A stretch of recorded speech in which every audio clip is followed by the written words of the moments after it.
Hello friends, स्वागत है आप सभी का मेरे यूट्यूब चैनल लर्निंग स्टेशन पे।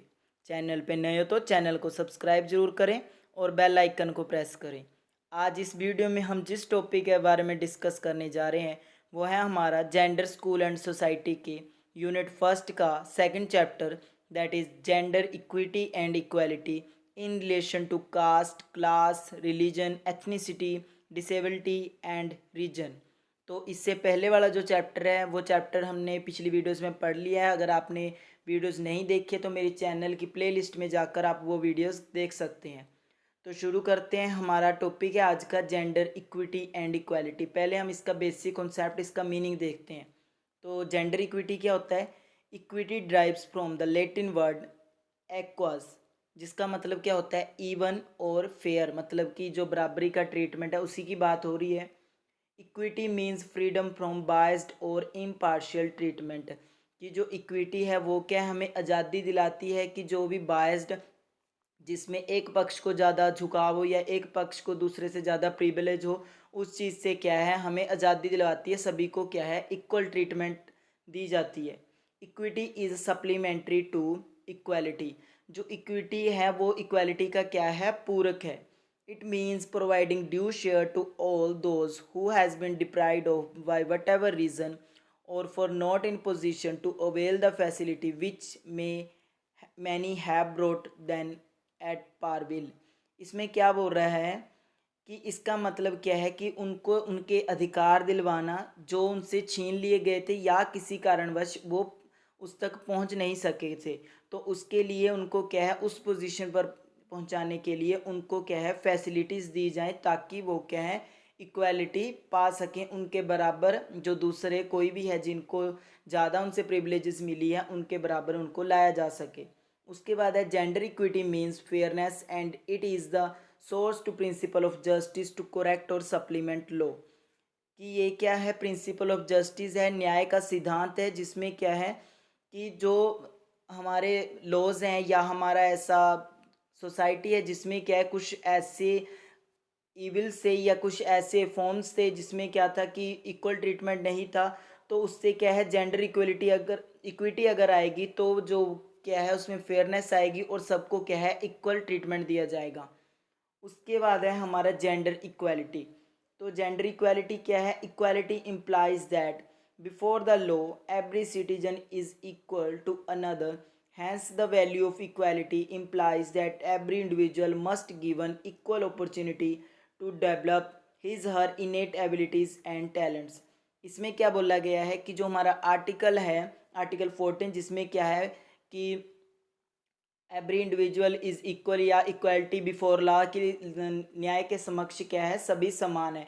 तो इसमें ये क्या बोल रहे हैं कि जो इक्वलिटी की वैल्यू है वो क्या बताती है कि हर इंडिविजुअल को इक्वल अपॉर्चुनिटीज़, उनको बराबर का अधिकार मिले और जो वो एबिलिटीज़, जो वो क्षमताएं अपनी या जो वो प्रोफेशन चूज़ करना चाहते हैं, जो भी वो करना चाहते हैं, उनको उस चीज़ का संपूर्ण अधिकार हो। उसके बाद है equality between man and women the freedom to develop choices. कि जो आदमी और औरत है उनमें जो समानता है उसमें क्या है कि उनको आज़ादी हो कि जो वो चूज़ करना चाहते हैं, जो उनकी चॉइस का कोई भी उनका प्रोफेशन है, चाहे उनका उनकी स्टडी है, चाहे किस फील्ड में जाना चाहते हैं, तो वो सारा क्या है उनको इक्वल अपॉर्चुनिटी प्रोवाइड की जाए, ताकि उनकी एबिलिटीज़ के अकॉर्डिंग, उनके इंटरेस्ट के अकॉर्डिंग वो उस चीज़ में क्या है अपना फ्यूचर सिक्योर कर सके। उसके बाद है gender equality is defined as the equal representation of man and women. कि जेंडर इक्वालिटी में क्या है कि जो मैन एंड वुमेन है उनको इक्वल दिखाया गया है, उनकी इक्वल रिप्रेजेंटेशंस है कि किसी भी ग्राउंड में, किसी भी स्केल पे उनके साथ किसी भी तरीके का भेदभाव ना हो। अभी अगर हम देखें difference between gender equity and equality, 2 marks के अकॉर्डिंग ये क्वेश्चन कई बार बन जाता है एग्ज़ाम में, तो हम देख लेते हैं बेसिक्स है इसका डिफरेंस। तो जो हमारी जेंडर इक्विटी है वो क्या है? Virtue of being just, even handed and impartial. कि किसी के भी साथ पार्शियलिटी नहीं करनी है और क्या है सभी को बराबर का अधिकार देना है। इक्वालिटी क्या है? State where everyone at equal and same level. Equity में बात की थी कि उनको दूसरे के बराबर लाना है, इक्वालिटी में है कि वो एक दूसरे के बराबर है। ये इसके बीच का माइनर सा डिफरेंस है। उसके बाद है gender equity, it is a means, means किसका है, माध्यम किसका है, इक्वालिटी को पाने का। और जो हमारी जेंडर इक्वालिटी है, इट इज़ एन एंड, और ये क्या है, एक एम है। जो हमारा जेंडर इक्विटी है ये मीन्स है उस एम को अचीव करने का, और जो हमारा इक्वालिटी है ये क्या है, उस एम का जो हमारा रिजल्ट है उसका एंड है। उसके बाद है जेंडर इक्विटी है डिस्ट्रीब्यूशन ऑफ फेयरनेस, कि जो समता का डिस्ट्रीब्यूशन है कि सबके साथ फेयर ट्रीटमेंट हो। और इक्वालिटी क्या कहती है, डिस्ट्रीब्यूशन ऑफ इवननेस, कि सभी को क्या है, इक्वल अपॉर्चुनिटीज़ प्रोवाइड की जाए। अभी फेयरनेस में ऐसा है कि जो कुछ ऐसे हमारे जेंडर्स हैं या हमारे मार्जिनलाइज ग्रुप है, तो उनको क्या है, थोड़ी प्रिविलेज या फैसिलिटीज़ प्रोवाइड की जाए, उनको फेयरनेस दी जाए ताकि वो दूसरे के इक्वल आ जाए।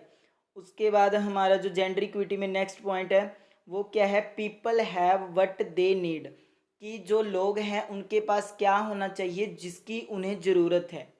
और जेंडर इक्वालिटी में क्या है कि providing everyone the same thing, कि इक्वालिटी में बात हो रही है, चाहे किसी को ज़रूरत नहीं है चाहे है, इक्वालिटी में सबको दी जाएगी वो इक्वल। और जो हमारी इक्विटी है उसमें क्या है कि उन लोगों को वो चीज़ दी जाए जो उनके पास नहीं है, चाहे वो एजुकेशन से रिलेटेड है, चाहे वो पॉलिटिकल पार्टीज़ में उनकी सीट से रिलेटेड है। तो ये सारे क्या है, जेंडर इक्विटी और इक्वालिटी के डिफरेंस। उसके बाद इस पिक्चर से हम समझते हैं जेंडर इक्विटी और इक्वालिटी का डिफरेंस। तो इसमें जैसे तीन लड़के हैं, तीनों डिफरेंट हाइट्स के हैं, और जो उनका एम है वो उस तक पहुंच नहीं रहे हैं, तो तीनों को क्या है, एक एक बॉक्स प्रोवाइड कर दिया। उसमें से एक पहुंच रहा है, एक नहीं पहुंच रहा है, और एक तो बिल्कुल नहीं पहुंच रहा है। तो हमने क्या है, उनको एक एक बॉक्स प्रोवाइड कर दिया कि उस बॉक्स पे चढ़ के क्या है वो, अगर जो उनका एम है, उनका एम क्या है उस वक्त कि उन्होंने मैच देखना है जो दीवार के दूसरी तरफ हो रहा है, तो उनको एक एक बॉक्सेस दे दिया। परंतु हमने देखा कि उनमें से जो एक है वो क्या है, प्रिविलेज्ड है, उसके पास क्या है, अच्छी हाइट है, वो बिना बॉक्स के देख रहा है। परंतु जो हमारा सबसे छोटे वाला है, जो शॉर्ट है, उसके पास बॉक्स होने के बावजूद भी वो नहीं पहुंच रहा है। और एक हमने देखा कि उसको बॉक्स भी दे दिया और बॉक्स से पहले भी वो देख सकता है। तो ये क्या थी, हमारी इक्वालिटी, कि तीनों को हमने, चाहे उनको ज़रूरत थी चाहे नहीं थी, हमने क्या किया, उनको इक्वली क्या है वो बॉक्सेस प्रोवाइड किए। परंतु इक्विटी में देखें तो इक्विटी में क्या है, हमने देखा कि जो हमारा, जिसके पास कमी थी या जिसको नीड थी, उसको हमने क्या है, दो बॉक्सेस प्रोवाइड कर दिए। जिसको एक की नीड थी उसको एक प्रोवाइड कर दिया, और जिसको किसी की नीड नहीं थी उसको हमने कोई फैसिलिटीज़ प्रोवाइड नहीं की। तो इससे क्या है, हमने उनको इक्वल कर दिया। तो इससे जेंडर इक्विटी से आई तो इक्वालिटी है, परंतु जो हमने उनको फैसिलिटीज़ प्रोवाइड करवाई वो हमने इस अकॉर्डिंग प्रोवाइड कराई, उनकी नीड्स के अकॉर्डिंग। तो ये है basic difference of gender equity and equality. उसके बाद अगर हम देखें need of equity and equality, तो पिछली वीडियो में हम जेंडर इक्विटी इक्वालिटी के थोड़ा नीड्स के बारे में पढ़ ही चुके हैं, बाकी इसमें डिस्कस कर लेते हैं। फॉर इकोनॉमिक डेवलपमेंट, तो इकोनॉमिक डेवलपमेंट में किस तरीके से हेल्पफुल है, जैसे अभी लड़कियों को भी अधिकार मिलेगा एजुकेशन का, जो मार्जिनलाइज्ड ग्रुप होंगे उनको भी अधिकार मिलेगा। तो जो देश है वो क्या होगा, इकोनॉमिकली उनकी जो डेवलपमेंट होगी, और जो देश की ग्रोथ होगी, जो आर्थिक व्यवस्था है उसमें भी क्या है, सुधार आएगा। तो ऑब्वियसली क्या है, देश की इकोनॉमिक डेवलपमेंट होगी। उसके बाद है टू एस्टेब्लिश्ड वेलफेयर सोसाइटी, कल्याणकारी समाज की स्थापना करना। इसमें क्या है, अभी सबको इक्वल लाने के लिए उनको क्या है, इक्विटी के थ्रू ट्रीटमेंट दिया जा रहा है या उनके लिए स्पेशल प्रोविजंस बनाए जा रहे हैं। तो इससे क्या है, सभी का क्या है, कल्याण हो रहा है, सभी के जनहित के बारे में सोचकर क्या है, पॉलिसीज़ या फिर इनिशिएटिव्स लिए जा रहे हैं। उसके बाद है इसेंशियल फॉर डेमोक्रेसी, लोकतंत्र के लिए क्या है, ये आवश्यक है, क्योंकि क्या है, जो लोकतंत्र है, जो लोग हैं वही क्या है, हमारी गवर्नमेंट बनाते हैं। और लोग अगर पढ़े लिखे होंगे, हमारा लोकतंत्र पढ़ा लिखा होगा, तो एक वाइज जो हमारे जो नेता, जो हमारे पॉलिटिशियंस हैं, हम अपने अच्छी जो हमारी एजुकेशन होगी उसका यूज़ करके जो हमारी नीड्स और इंटरेस्ट के अकॉर्डिंग होगा, मतलब अपना जो डिसीज़न लेंगे वो वाइजली लेंगे। उसके बाद है वुमेन एजुकेशन के बारे में, इसलिए जेंडर इक्विटी और इक्वालिटी की ज़रूरत है ताकि जो स्त्रियों को शिक्षा है वो प्रदान की जाए। एंड ऑफ रीजनल इनइक्वालिटी, कि इसमें क्या है कि जो क्षेत्रवाद, या जैसे आदिवासी हो गए या अदर एरियाज़ के हो गए, या कोई जो प्रोन एरियाज़ हो गए उनसे हो गए, तो इसमें क्या है कि जो ये क्षेत्रवाद है, ये इनइक्वालिटी आती है रीजन से रिलेटेड, वो क्या है, उस इनइक्वालिटी को ये ख़त्म करता है।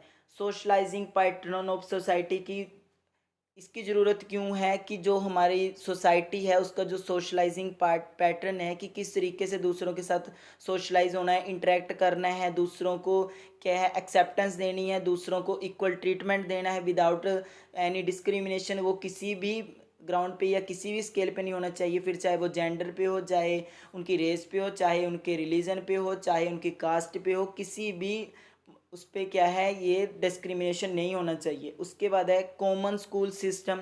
तो कॉमन स्कूल सिस्टम में ये है कि जो लड़के और लड़कियां हैं वो सेम स्कूल में पढ़ेंगे और सभी के लिए क्या है एक सा जो हमारा करिकुलम तैयार किया जाएगा या जो हमारा पाठ्यक्रम होगा वो सभी की नीड्स के अकॉर्डिंग होगा। तो इससे क्या है लड़कियों को लड़कों के बराबर का अधिकार मिलेगा और उनके लिए स्पेशल प्रोविजंस होंगे, उनके लिए स्कीम्स होंगी, उनके लिए स्कॉलरशिप्स होंगी, जिससे क्या है उनको इक्विटी भी मिलेगी और वो क्या है लड़कों के इक्वल आएंगी। उसके बाद है education for all, development for all. तो अगर सभी को शिक्षा मिलेगी तो सभी की डेवलपमेंट होगी, सभी की डेवलपमेंट होगी तो नेशन की डेवलपमेंट होगी। तो इक्विटी होगी, इक्वालिटी होगी, तभी तो क्या है लड़कियों को भी शिक्षा मिलेगी, मार्जिनलाइज्ड ग्रुप को भी शिक्षा मिलेगी, तो इससे क्या है नेशन की डेवलपमेंट होगी। उसके बाद है to eliminate rural and urban inequality.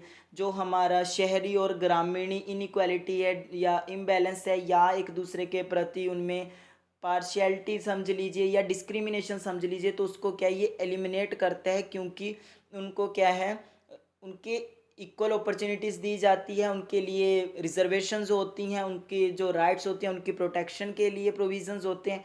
तो इससे क्या है जो इनइक्वालिटी होगी रूरल और अर्बन्स में वो क्या है रिमूव हो जाएगी। उसके बाद है मॉडर्नाइजेशन। तो मॉडर्नाइजेशन इस कॉन्टेक्स्ट से है कि जैसे जो अभी नीड्स हैं उसके अकॉर्डिंग क्या है जो उनके नेचर होगा या जो उनका माइंडसेट होगा, जो उनकी थिंकिंग होगी वो भी क्या है उस तरीके से इवॉल्व्ड हो, उस तरीके से डेवलप्ड हो कि उनको उनमें लड़कियों के लिए या दूसरे ग्रुप्स के लिए क्या है एक्सेप्टेंस आए। उसके बाद है टू सर्च टैलेंट। इक्विटी होगी, इक्वालिटी होगी, उनको शिक्षा का अधिकार होगा, तो कोई ऐसे टैलेंटेड लड़कियां या लड़के या ऐसे ग्रुप्स के बच्चे जिनको क्या है पहले शिक्षा नहीं दी गई थी तो उनको क्या है मौका मिलेगा और उनके बारे में जानने को मिलेगा कि उनमें क्या टैलेंट्स है या क्या नई उनमें एबिलिटीज़ हैं। उसके बाद अभी अगर हम इसका पढ़ें तो इसमें नेक्स्ट है हमारा कास्ट सिस्टम। तो कास्ट सिस्टम क्या है? Caste system is a social structure, society का बनाया हुआ एक ढांचा है या नमूना है in India, divides people into different groups based on their birth and occupation. जो कास्ट सिस्टम सबसे पहले शुरू हुआ था तो ये ऑक्यूपेशन से रिलेटेड था, बाद में इसको क्या है जिस कास्ट के उसमें आपका जन्म हुआ तो ये बर्थ बेस्ड हो गया कि जिस उसमें आपका जन्म हुआ आप उसी कास्ट में रहेंगे जब तक आपकी ज़िंदगी है। It is based on the idea that people are born into different groups और caste that determine their place in the society. अभी क्या है कास्ट सिस्टम में कुछ कास्ट को क्या है अपर समझा जाता है, कुछ को लोअर, कुछ को मिडल। तो इसमें क्या है कि जब आप जब आपका जन्म होता है तो उसके साथ ही डिसाइड कर दिया जाता है कि सोसाइटी में आपकी कास्ट के अकॉर्डिंग आपकी क्या प्लेस होगी। उसके बाद है each caste has its own set of rules and expectations and people are expected to follow them based on their birth. कि जो कास्ट सिस्टम है, जो जातिवाद है, इसमें क्या है हर जाति की अपने अपने रूल्स होते हैं, रेगुलेशंस होती हैं, उनकी एक्सपेक्टेशंस होती हैं, और जो भी उस जाति में या उस धर्म में, सॉरी धर्म नहीं आएगा इसमें, जाति आएगा या समुदाय आएगा, उसमें पैदा होते हैं, उनको क्या है वो रूल्स को फॉलो करना पड़ता है। उसके बाद अगर हम देखें तो इसकी जो डिवीज़न है तो डिवीज़न में कास्ट सिस्टम को मेनली चार भागों में जो डिवाइड किया गया था। जो पहले थे जिनको चार वर्ण बोला जाता है, जिसमें फर्स्ट था ब्राह्मण्स, सेकंड था क्षत्रियास, थर्ड थे वैश्यास और फोर्थ बनते शूद्रास। जो हमारे ब्राह्मण्स थे इसमें हमारे पृष्ठ पुजारी और स्कॉलर्स, मतलब जो पढ़े लिखे महाविद्वान, उनको बोला गया था वो जो जिनका ऐसा ऑक्यूपेशन था वो ब्राह्मण बने। और जो वॉरियर्स एंड रूलर्स थे, जो युद्ध लड़ते थे या जो रूल करते थे राजा महाराजा, वो थे कौन थे? क्षत्रियास थे। और जो जिम्मेदार थे या व्यापारी थे वो कौन थे? वैश्यास थे। और जो लेबरर्स थे, जो लेबर का काम करते थे और नौकरी करते थे, मतलब नौकर थे, वो कौन थे? Shudras. Outside of these four categories are the Dalits and untouchables who are considered to outside of the caste system. उसके बाद एक दलित समुदाय भी था जिनको क्या है अनटचेबल्स कहा जाता था, कि जिनको ना कुछ छूने की आदत बोल रहे हैं सॉरी, ना उनको छूने को अलाउड था, मतलब अनटचेबिलिटी के साथ ट्रीट किया जाता था उनको, कि उनको उनके पानी को टच करने नहीं, जो वाटर रिसोर्सेज थे वो टच नहीं कर सकते थे, उनके खाने को टच नहीं कर सकते थे, उनके घर के सामान को टच नहीं कर सकते थे। तो ये पहले की बात हो रही है। तो ये क्या है, इन चार वर्णों के अलावा एक पांचवा था जिसमें क्या थे, दलित आते थे और अनटचेबल्स आते थे, जिनको क्या है अछूत समझा जाता था। उसके बाद अगर हम इसकी करेक्टरिस्टिक्स देखें तो इसमें फर्स्ट वन है सोशल हायरार्की। तो सोशल हायरार्की में इसमें ऐसे है कि जो उनकी जो कास्ट है उसके अकॉर्डिंग उनको हायरार्की में सेट किया जाता था, कि जैसे अपर कास्ट में ब्राह्मण्स आएंगे, देन उसके बाद क्षत्रियज आएंगे, उसके बाद वैश्यज आएंगे, उसके बाद क्या है शूद्रज आएंगे। तो इस हायरार्की में क्या है, ये सोसाइटी में कास्ट सिस्टम चलता है। उसके बाद है बर्थ बेस्ड, जिस कास्ट में जन्म हुआ है उसी कास्ट में आपको रहना है, उसी कास्ट में आपकी मृत्यु हो जाएगी। तो ये क्या है, बर्थ बेस्ड है, ये कोई बर्थ के बाद खुद से बनाया हुआ नहीं है, ये जन्मजात आपको दे दिया जाता है टैग। उसके बाद है ऑक्यूपेशन बेस्ड, जो हमारे वर्ण वर्ण बने थे, जो हमारी कैटेगरीज बनी थी उसमें क्या था, जो ऑक्यूपेशन था उसके अकॉर्डिंग क्या है वर्ण बनाए गए थे, और बाद में उसको क्या है कास्ट सिस्टम जातिवाद का नाम दे दिया गया। उसके बाद है एंडोगेमी। एंडोगेमी में क्या है कि जो जिस कास्ट का लड़का होगा या लड़की होगी उनकी शादी विद इन द कास्ट ही होंगी। जैसे जो ब्राह्मण्स है ब्राह्मण्स की ब्राह्मण्स में, क्षत्रियज की क्षत्रियज में, वैश्यास की वैश्यास में, और इसी तरह शूद्रास की शूद्रा में। तो उनके अदर कास्ट में जो शादी थी उनको अलाउ नहीं किया जाता था। तो इसलिए इसकी करेक्टरिस्टिक्स में एंडोगेमी भी है। उसके बाद है डिस्क्रिमिनेशन। डिस्क्रिमिनेशन किया जाता था शूद्रास के साथ, वैश्यस के साथ तो कम, शूद्रास, दलित्स और जो अछूत थे उनके साथ क्या है डिस्क्रिमिनेशन किया जाता था। उनको अपने इक्वल नहीं समझा जाता था, उनको इक्वल बैठने का दर्जा नहीं, उनको पढ़ने का मौका नहीं दिया जाता था, या उनको ऐसा ऑक्यूपेशन करने का मौका नहीं दिया जाता था जो क्या है ये अपर कास्ट वाले करते थे। उसके बाद है इलीगल है। ये क्या है, इलीगल है क्योंकि before the law every citizen is equal. जो हमारा न्याय है, जो हमारा कानून है उसके समक्ष क्या है सभी क्या है बराबर है। तो ये कास्ट सिस्टम से क्या है डिस्क्रिमिनेशन आती है, तो ये क्या है इलीगल है। उसके बाद है रिजर्वेशंस। जो इसकी करेक्टरिस्टिक्स में एक पॉइंट ये भी है कि जो हमारी लोअर कास्ट होती हैं उनके लिए क्या है सरकार ने उनको इक्विटी देने के लिए रिजर्वेशंस रखी हुई है, कि जिससे क्या है उनको इक्वल ट्रीटमेंट या वो इक्वालिटी पे आ जाए, उनका जो स्टेट है या जो उनका लेवल है वो क्या है इक्वल हो जाए अदर कास्ट के। उसके बाद है gender equity and equality in relation to caste system. तो gender discrimination for women from higher classes. जो हायर क्लासेस की मतलब ब्राह्मण्स और क्षत्रिय थी, इनकी जो औरतें थी उनको भी क्या है डिस्क्रिमिनेशन झेलना पड़ता था।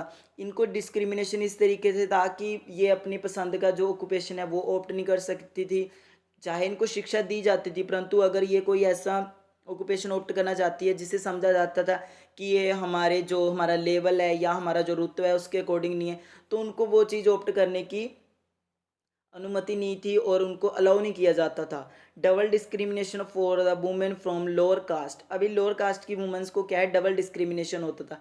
एक तो उनकी फैमिली से होता था, दूसरा सोसाइटी से होता था। फैमिली में होता था कि उनको उनकी पसंद का कार्य नहीं करने दिया जाता, उनको पढ़ने नहीं दिया जाता था, और सोसाइटी से ऐसे था कि उनको एज ए अछूत या नीची जात का उनको छोटा समझा जाता था, उनके साथ अनइक्वल ट्रीटमेंट किया जाता था।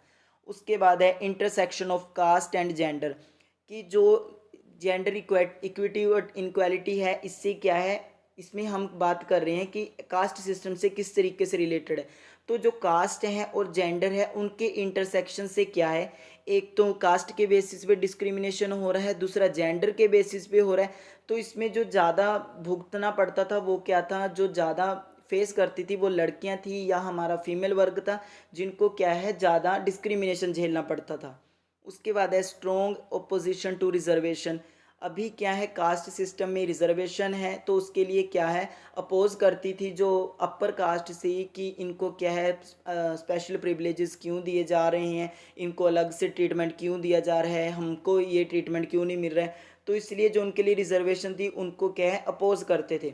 उसके बाद है पैट्रियार्कल नॉर्म्स एंड वैल्यूज़। अभी क्या है जो हमारी सोसाइटी के जो रूढ़िवादी सोच थी उसमें क्या था कि जो नॉर्म्स थे, जो वैल्यूज़ थी, उसमें जो लोअर कास्ट के लोग थे ना तो उनको इसमें हमारे टेम्पल्स होते हैं या रिलीजियस प्रैक्टिस है ना तो उनको इसमें अलाउ किया जाता था। उनको ऐसी प्रैक्टिस के लिए यूज़ किया जाता था जैसे कि उनको एज ए नीच छोटी जाति के या छोटे लोग इस तरीके से ट्रीटमेंट किया जाता था। तो इसकी वजह से भी क्या है, इनइक्वालिटी आई और हमें जेंडर इक्विटी और इक्वालिटी की ज़रूरत पड़ी। उसके बाद है एक्सेस टू एजुकेशन। जो लोअर कास्ट थे उनको क्या है, शिक्षा का अधिकार ही नहीं दिया जाता था। सिर्फ जो ब्राह्मण्स होते थे वो पढ़ते थे या जो क्षत्रियास होते थे या उनके बेटे पढ़ते थे। उसके बाद है वायलेंस अगेंस्ट वुमेन। अभी क्या है, हमने ऊपर बात की डबल डिस्क्रिमिनेशन सी, तो उसी से क्या है, इसमें जो औरतें हैं उनके साथ क्या है वायलेंस होता था। उनको कास्ट के बेसिस पे उनको डिस्क्रिमिनेट किया जाता था, जेंडर के बेसिस पे डिस्क्रिमिनेट किया जाता था, उनके साथ उनकी फ़िज़िकल अपीयरेंस को लेकर डिस्क्रिमिनेट किया जाता था, असोल्ट किया जाता था, हरास किया जाता था। तो ये सारे पॉइंट आ जाएंगे वायलेंस अगेंस्ट वुमेन। उसके बाद हमारा नेक्स्ट है द क्लास सिस्टम। तो क्लास सिस्टम क्या है, is a social hierarchy in which society is divided up based upon their socio economic status and cultural values. इसमें क्या है, जो क्लास है, क्लास में जो हायरार्की थी उसमें ग्रुप्स में डिवाइड किया गया, जिसमें क्या है उनकी सोशल इकोनॉमिक स्टेटस मतलब समाज में उनका जो रुतबा है, उनका पैसा, उनकी वो जो फाइनेंशियल स्ट्रेंथ है उसके अकॉर्डिंग उनको क्या है ग्रुपिंग की गई थी। अ class consist of A set of people who share similar status based on factors like wealth, income, education, family background and occupation. जो सेम समुदाय से हैं, जिनकी सेम संस्कृति है, जिनकी सेम शिक्षा है और जिनका जो इनकम है, जो जिनकी वेल्थ है, मतलब जो फाइनेंशियली सेम स्ट्रोंग है, या जिनका जो प्रोफेशन है, जो इनका पेशा है वो बराबर है, उनको क्या है अलग अलग कैटेगरी में कैटेगराइज किया गया। इसमें करेक्टरिस्टिक्स देखें अगर हम क्लास सिस्टम की, तो मोड ऑफ फीलिंग है, अपनेपन की भावना है।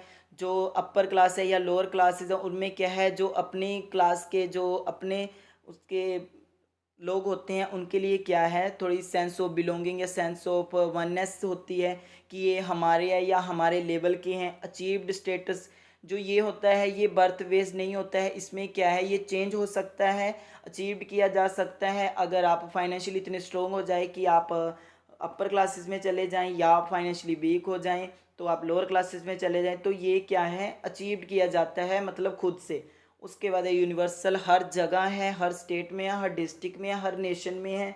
ओपन ग्रुप है, इसमें क्या है ऐसे क्लोज्ड ग्रुप नहीं होता जैसे कास्ट सिस्टम में है कि जिसमें पैदा हुए उसी में ही मरना है। इसमें क्या है आप चेंज हो सकते हो, अपर में जा सकते हो, मिडल में, वर्किंग में और लोअर में। उसके बाद है एलिमेंट ऑफ प्रेस्टीज, जिसमें क्या है कि उनके पास पैसा है तो उनके पास रुतबा है। उसके बाद है क्लास कॉन्शियसनेस, जो हमने ऊपर पढ़ा मोड ऑफ फीलिंग की जो अपनी क्लास है, जैसे अपर क्लास वाले अपर क्लास का भला सोचते हैं, लोअर वाले लोअर का भला सोचते हैं, जो वर्किंग है वो वर्किंग का सोचते हैं। फॉर एग्जांपल वर्किंग वाले जो वर्किंग से रिलेटेड जो नए रूल्स या पॉलिसीज़ आ रही है अगर वो उनके फेवर में है तो उसके लिए एग्री करेंगे, अगर उनके फेवर में नहीं है तो उनको अपोज करेंगे इकट्ठे होके। तो ये क्या है क्लास कॉन्शियस, मतलब अपनी क्लास के लिए वो क्या है अपनी समझदारी दिखाते हैं, उनके लिए स्टेप्स लेते हैं। उसके बाद है stable group with social status, जो समाज में उनका स्टेटस है, उनका स्थान है, उनका रुतबा है, उसके अकॉर्डिंग क्या है उनको स्टेबल ग्रुप में क्या है अरेंज किया गया है। उसके बाद अगर हम इसके टाइप्स देखें तो मेनली 4 टाइप्स के हैं। अपर क्लास जिसमें आते हैं हमारी वेल्दी एंड इन्फ्लुएंशियल्स, जिसमें हम बोल सकते हैं जो रिच फैमिलीज़। मिडिल क्लास जिसमें हमारे प्रोफेशनल्स आते हैं, मैनेजर्स आते हैं या स्किल्ड वर्कर्स आते हैं।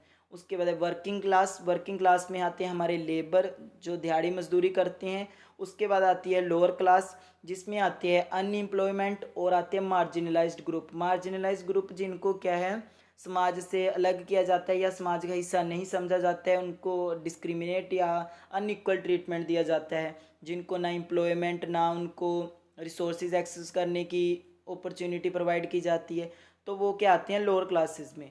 उसके बाद अगर हम पढ़ें gender equity and equality in relation to caste class system, तो उसमें हमारे पास क्या है lower class women experience gender based discrimination due to lack of resources. जो लोअर कास्ट की होती हैं अभी उनके पास इतना पैसा नहीं होता है तो उनकी सोच ऐसी होती है कि लड़कियों को पढ़ा के क्या करना है। तो जो लड़कियां होती हैं उनको क्या है फेस करना पड़ता है जेंडर डिस्क्रिमिनेशन क्योंकि उनके पास इतनी पैसे नहीं होते कि वो लड़के को भी पढ़ाए लड़की को भी। तो उनकी सोच होती है कि लड़का क्या है, आगे जाके अगर हम इसमें इन्वेस्ट करेंगे तो ये आगे जाके हमारे लिए हेल्पफुल होगा, लड़की ने तो दूसरे घर जाना है। तो ऐसी सोच की वजह से क्या है, लड़कियों के साथ डिस्क्रिमिनेशन किया जाता है। उसके बाद है working class women experience poverty, job insecurity. जो हमारी वर्किंग क्लास की होती है, जैसे लेबर हो गया या सर्विस वर्क, ये जो औरतें होती है इनको क्या है, पॉवर्टी का जो गरीबी है उसका सामना करना पड़ता है, या इनकी जॉब जाने का खतरा है कि इनको इतना प्रिविलेज या इनको इतना इक्वल ट्रीटमेंट नहीं दिया जाता, इनको इतना वर्दी नहीं समझा जाता उस जॉब के लिए, इनके साथ इस तरीके से डिस्क्रिमिनेशन किया जाता है। उसके बाद है women in upper class experience discrimination. अभी जो अपर क्लास वुमेन है उनको भी डिस्क्रिमिनेशन झेलना पड़ता है। फॉर एग्जांपल कोई रिच फैमिली की लड़की है, अगर वो ऐसा प्रोफेशन ऑप्ट करना चाहती है जो क्या है हमारा वर्किंग क्लास से है, तो उसमें क्या है, उसको उसकी फैमिली, उसकी सोसाइटी, उनका जो क्लास है, जो उनका ग्रुप है, वो अलाउ नहीं करता है कि इतनी रिच फैमिली की लड़की, मतलब उस काइंड का डिस्क्रिमिनेशन भी क्या है लड़कियों को झेलना पड़ता है। उसके बाद है अनइक्वल पे। तो इसमें हो जाता है कि जैसे लेबर हो गया, वर्किंग क्लास हो गई, हमारी प्रोफेशनल्स हो गए, तो इसमें क्या है कि जो लड़कियों का काम है उसके लिए उनको लड़कों के इक्वल या औरत को आदमी के इक्वल पे नहीं दी जाती, उनको क्या है अनइक्वल पे दी जाती है, पे दी जाती है। तो उसके बाद हमारा नेक्स्ट है रिलीजन। तो रिलीजन क्या है, set of belief practices and rituals that are related to the worship. इसमें हमारे रीति रिवाज, हमारे त्यौहार आ जाते हैं, हमारी जो भी धार्मिक गतिविधियाँ। उसके बाद है it can involves code of ethics, moral principles and rules of behaviour. किस तरीके से बिहेव करना है, क्या मोरल्स एथिक्स होंगे, वैल्यूज़ होंगी, प्रिंसिपल्स होंगे, जो क्या है एक धर्म विशेष के लड़के या लोग या लड़कियां या पूरे लोग क्या है फॉलो करेंगे। उसके बाद है करेक्टरिस्टिक्स। तो करेक्टरिस्टिक्स में हमारा फर्स्ट है belief in super natural power, जिसमें हम बात करते हैं कि भगवान की कि कोई ऊपर है जो क्या है इस संपूर्ण ब्रह्मांड को चला रहा है। उसके बाद है रिचुअल्स एंड प्रैक्टिसेस, जो हमारे रीति रिवाज है या हमारी जो धार्मिक गतिविधियां हैं वो अलग अलग होती हैं। उसके बाद है सेक्रेड टेक्स्ट, सबके अपने अपने अलग अलग होली बुक्स हैं, फॉर एग्जांपल गीता है, कुरान है, या फिर हमारे गुरु ग्रंथ साहिब जी है, बाइबल है, या अन्य पुराण्स हैं। उसके बाद एक कम्युनिटी, समुदाय, जो रिलीजन है उनकी एक अलग कम्युनिटी, रिलीजियस कम्युनिटी बन जाती है रिलीजन के बेसिस पे। उसके बाद है morality and ethics, her religion के क्या है अपनी अपनी मोरल वैल्यूज़ होती हैं, अपने अपने एथिक्स होते हैं, अपनी अपनी जो उनके रूल्स एंड रेगुलेशंस होते हैं। बिलीव्स अबाउट आफ्टर लाइफ, कुछ धर्मों में क्या है ऐसे माना जाता है कि जीवन के बाद क्या है जो मोक्ष की प्राप्ति होगी, या फिर भगवान से मिलन होगा, या अल्लाह के पास जाना है, या ईश्वर के पास जाना है। तो ये सारे क्या है हमारे रिलीजन के करेक्टरिस्टिक्स है। उसके बाद है सिम्बल्स एंड ट्रेडिशंस, अपने रीति रिवाज, अपने त्यौहार होते हैं, सिम्बल्स होते हैं, किसी का अलग कलर का फ्लैग है, किसी का अलग कलर का फ्लैग है, किसी का गले में डालने का साइन कुछ अलग है, किसी का हाथ में वियर करने का साइन अलग है। तो ये क्या है सब रिलीजन्स के अलग अलग सिम्बल्स होंगे, अलग अलग ट्रेडिशंस होंगे। उसके बाद अगर हम रिलीजन के टाइप्स देखें तो हमारे पास जो बेसिकली मेन जो टाइप्स है, जो मेनली कंसिस्ट है, हम मेनली है हमारे इंडिया में, वो है हिंदुज़म, इस्लाम, सिखिज़म, बुद्धिज़्म, क्रिश्चियनिटी और जैनिज़्म। तो ये बेसिक जो रिलीजन है जो मेनली प्रेजेंट है हमारे इंडिया में। उसके बाद अगर हम देखें gender equity and equality in relation to religion, तो इसमें सबसे पहले है ट्रेडिशनल सोसाइटी। तो ट्रेडिशनल सोसाइटी में क्या है कि जो हमारे पुरानी समाज की जो रीति रिवाज थे कि जैसे लड़कियों को क्या है हमारी जो रिलीजियस प्रैक्टिसेस होती थी उनमें इक्वल ट्रीटमेंट नहीं दिया जाता था, उसी के बेसिस पे क्या है वो चलता आ रहा है और लड़कियों के साथ अनइक्वल ट्रीटमेंट किया जा रहा है। उसके बाद है डिस्क्रिमिनेटरी लॉज। अभी क्या है कुछ रिलीजस में ऐसे लॉज हैं कि लड़कियों के लिए अलग है, लड़कों के लिए अलग है। फॉर एग्जांपल जो हमारा मुस्लिम पर्सनल लॉ है उसमें क्या है ट्रिपल तलाक था पहले, तो लड़कियों के लिए ऐसा कोई प्रोविज़न नहीं था परंतु लड़कों के लिए था। तो ये क्या है इसकी वजह से भी कहीं ना कहीं लड़कियों के साथ इनइक्वालिटी और डिस्क्रिमिनेशन होती है। उसके बाद है डिस्क्रिमिनेटरी प्रैक्टिसेस। फॉर एग्जांपल जो मंदिर होते हैं या चर्च होते हैं उनमें जो पुजारी होते हैं या पादरी होते हैं वो क्या है मेनली मेल्स को बोला जाता है, मेल्स को बनाया जाता है, तो ये भी कहीं ना कहीं डिस्क्रिमिनेशन आता है। उसके बाद है women relegated to subordinate role, subordinate role. तो इसमें क्या है कि लड़कियों को या औरतों को क्या है, अपने से जो नीचे का रोल है, नीचे की जो भूमिका है वही उनको दी जाती थी, उनको अपने इक्वल नहीं समझा जाता था। तो ये भी क्या है, रिलीजियस प्रैक्टिसेस में इनकी वजह से भी डिस्क्रिमिनेशन आती है। उसके बाद है double standard religious text.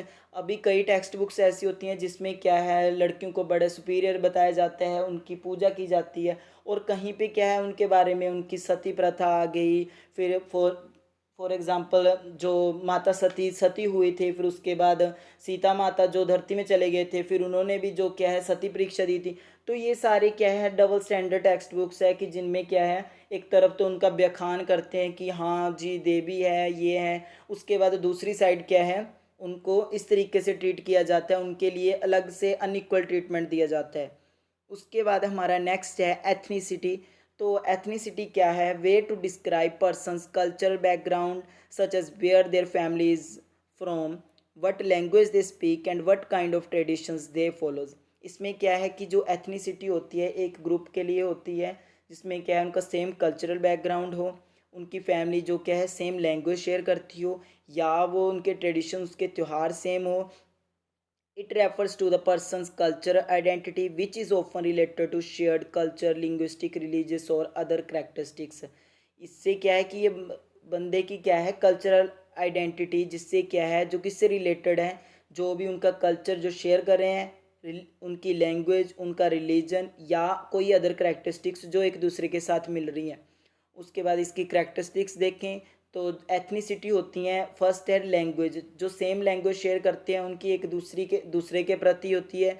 Religion, same religion वालों की एथनिसिटी होती है। फॉर एग्जांपल हिंदूज़ है या मुस्लिम है, तो हिंदू हिंदू एक दूसरे को हेल्प करते हैं या एक दूसरे के फेवर में करते हैं, और मुस्लिम मुस्लिम एक दूसरे के फेवर में। तो मतलब सेंस ऑफ बिलोंगिंग या मोड ऑफ फीलिंग आ जाती है अपनी जो एथनिसिटी है उसकी वजह से।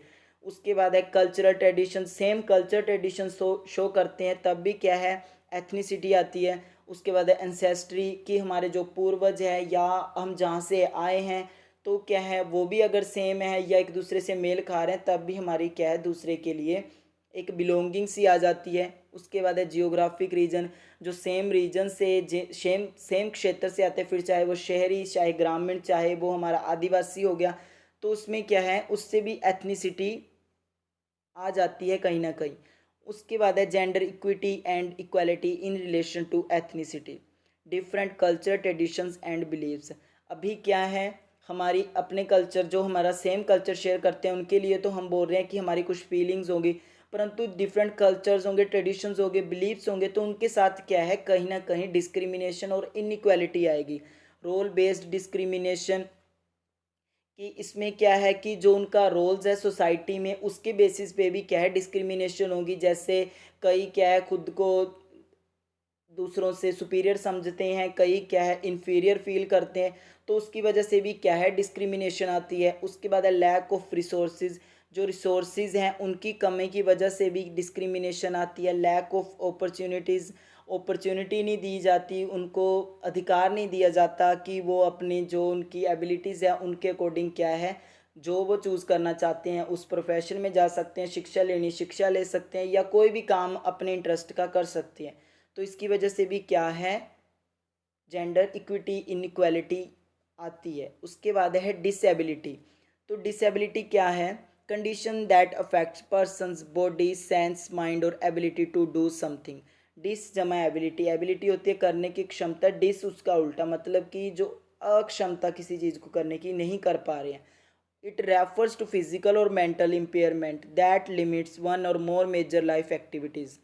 ये क्या है एक फिजिकल भी हो सकती है, मेंटल इम्पेयरमेंट भी हो सकती है, जो क्या है जो हमारी डेली लाइफ एक्टिविटीज़ या कोई लाइफ की अन्य एक्टिविटीज़ हैं उनको करने में क्या है डिफ़िकल्टी अराइज होती है। तो इसमें हमारे पास चार टाइप्स की होती हैं, ये फिजिकल होती है, सेंसरी होती है, इंटेलेक्चुअल होती है, मेंटल होती है।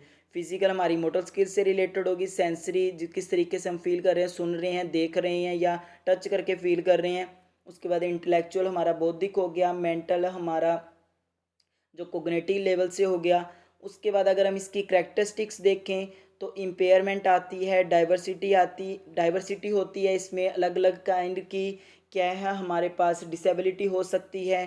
फिर उसके बाद लिमिटेशंस होती है कि किसी काम को करने का उनकी लिमिट होती है कि वो इतना ही कर सकते हैं या इतना भी नहीं कर सकते हैं, वो उनको रोक देते हैं वो काम करने से। उसके बाद स्टिग्मा है कि इनके साथ जो ट्रीटमेंट है इम्पार्शियल ट्रीटमेंट किया जाता है। स्ट्रेंथ्स होती हैं इनकी, जो अगर कोई डिसेबल्ड है तो वो क्या है किसी न किसी फील्ड में उनका क्या है एक्सीलेंस होगा और वो किसी न किसी फील्ड में वो क्या है एक्सेल करेंगे। उसके बाद नेक्स्ट है हमारा रीजन। तो रीजन क्या है, region is a specific area of land with distinct features such as geographic, culture और पॉलिटिकल कैरेक्टरिस्टिक्स। जो रीजन है, जो क्षेत्रवाद है, इसमें क्या है कि भूमि का एक भाग है जिसमें क्या है या तो उनकी जियोग्राफिक फीचर्स, जो वहाँ का इन्वायरमेंट होगा या वहाँ का जो जियोग्राफी होगी वो अलग होगी, कल्चर अलग होगा, या जो उनकी पॉलिटिकल कैरेक्टरिस्टिक्स होंगी, जो वहाँ पे रूल्स होंगे या जो वहाँ पे सिस्टम्स होगा वो अलग होगा।